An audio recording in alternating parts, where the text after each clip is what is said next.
नमस्कार दोस्तों, यह एक सत्संगी लड़के की सच्ची कहानी है जो कि उन्होंने संगत से साझा की है। साध संगत जी, आज की इससे साखी से हमें रूहानियत की सच्ची तड़प के बारे में पता चलेगा कि असल में रूहानी तड़प क्या होती है। सतगुरु से दूर रहने का कितना दुख अभ्यासी को लगता है, ये हमें आज इस साखी में पता चलेगा। तो साखी को पूरा सुनने की कृपालता करें जी। साध संगत जी, यह एक सत्संगी लड़के की सच्ची आप बीती है। तो शुरुआत में आप बताते हैं कि मेरे अंदर शुरू से ही रूहानियत की बहुत तड़प थी, क्योंकि मैं शुरू से ही सतगुरु के सत्संग सुनता आया हूं और मैं अक्सर अपने सतगुरु को देखकर रोने लगता हूं, क्योंकि जब भी मैं उनको देखता हूं मेरे अंदर जो रूहानियत की तड़प है वह जाग उठती है। तो मैं अपने आप को नहीं रोक पाता, अपने आप को नहीं संभाल पाता।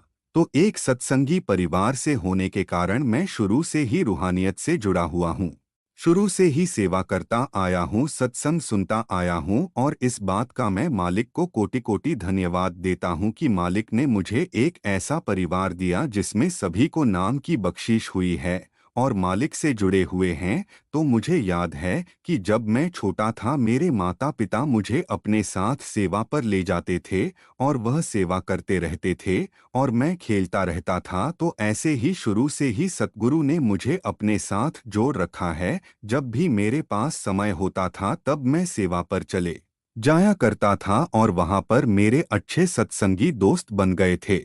उस मालिक ने अपनी कृपा कर मुझसे बहुत सेवा करवाई है और जो प्यार गुरु घर में मिलता है, संगत में मिलता है, वह कहीं और नहीं मिल सकता। हम चाहे पूरी दुनिया घूम ले लेकिन हमें वह प्यार नहीं मिल सकता जो हमें संगत में जाकर मिलता है, जो सुकून हमें संगत में जाकर मिलता है। तो मुझे गुरु घर जाना बहुत अच्छा लगता था। कभी कभी तो मैं अपने स्कूल और कॉलेज से छुट्टी कर कर गुरु घर में सेवा के लिए चला जाता था और जब मेरी आयु 24 वर्ष की हुई तो मैं नामदान के लिए पेश हो गया। तो सतगुरु की कृपा से मुझे नाम भी मिल गया। तो उसके बाद मैंने भजन सिमरन पर जोर देना शुरू कर दिया, क्योंकि अक्सर फरमाया जाता है कि हाथी के पाँव में सबका पाँव, जिसका अर्थ है कि उस मालिक की भजन बंदगी में सब कुछ ही आ जाता है। क्योंकि हम जितनी भी बाहर सेवा कर ले, जितना भी दान पुण्य कर ले, लेकिन अंदर पर्दा तभी खुलता है जब हम नाम की कमाई करते हैं, शब्द की कमाई करते और भजन बंदगी को पूरा समय देते हैं, तब जाकर बात बनती है। तो मुझे सत्संग सुनकर यह तो समझ आ गई थी कि भजन बंदगी के बिना पार उतारा नहीं हो सकता। तो नाम की बख्शीश के बाद मैंने भजन बंदगी को समय देना शुरू कर दिया। तो उसके बाद मेरा विदेश का काम बन गया, तो मैं विदेश चला गया और वहां पर जो मेरे साथ हुआ वह मैं आपसे साझा करता हूं। और जैसे कि आप जानते हैं कि विदेश में जाकर नौकरी करना और अकेले ही सब कुछ करना कितना मुश्किल होता है, तो ऐसे ही मेरे जीवन में भी बहुत मुश्किलें आई, क्योंकि जहां पर मैं गया था वहां पर मैं अकेला बैठकर भजन बंदगी नहीं कर सकता था, क्योंकि हमारा जो हाल था। तो मुझे इस बात का बहुत दुख होता था कि मैं अकेला भजन बंदगी नहीं कर सकता। तो मैं इसी बात को लेकर बहुत रोता था। सतगुरु की फोटो को निकालकर रोने लगता था, उनको देखकर रोता रहता था, क्योंकि मुझे वह माहौल नहीं मिल पा रहा था जो मुझे संगत में जाकर मिलता था, गुरु घर में जाकर मिलता था। वही बातों को याद कर कर मुझे रोना आ जाता था कि कैसे मैं गुरु घर जाया करता था और वहां पर संगत के साथ सेवा किया करता था। वह समय कितना अच्छा था, क्योंकि वह माहौल कहीं और नहीं हो सकता और मैं सेवा के बिना नहीं रह सकता था, क्योंकि भजन बंदगी करने के लिए माहौल का होना बहुत जरूरी है।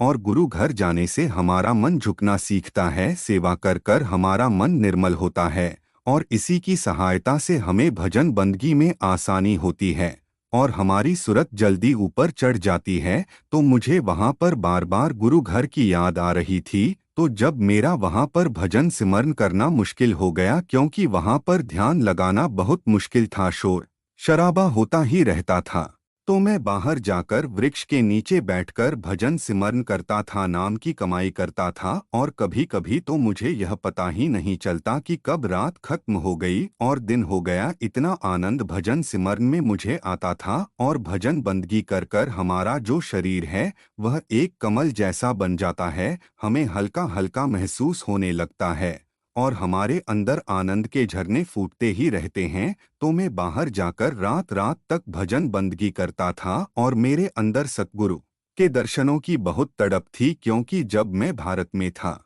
तब तो मैं सद्गुरु के दर्शन हफ्ते में 1 या 2 बार कर ही लेता था। सद्गुरु की कृपा से सद्गुरु के दर्शन हो जाया करते थे, लेकिन विदेश में ऐसा नहीं हो पाया, जिसके कारण मेरे अंदर सतगुरु के दर्शनों की तड़प बढ़ती ही जा रही थी। और एक दिन तो सतगुरु की ऐसी कृपा हुई कि मुझे खबर मिली कि सतगुरु हमारे पास आ रहे हैं। तो जब मुझे यह बात पता चली तो मेरी आंखों से खुशी के आंसू नहीं रुके, और मुझे यह बात समझ आ गई थी कि अगर शिष्य के अंदर गुरु से मिलने की तड़प है, तो गुरु के अंदर भी शिष्य से मिलने की तड़प होती है। और इसलिए सद्गुरु मुझे मिलने के लिए, अपने इस बच्चे से मिलने के लिए मेरे पास यहाँ आए हैं, क्योंकि वह जानते हैं कि मेरा बच्चा किस हालात में वहाँ पर समय निकाल रहा है। तो आप जी ने कहा कि सद्गुरु आए और बड़े अच्छे से सद्गुरु के दर्शन हुए और मन तृप्त हो गया। जो तड़प अंदर लगी हुई थी वह शांत हुई, और उस दिन मुझे यह भी एहसास हो गया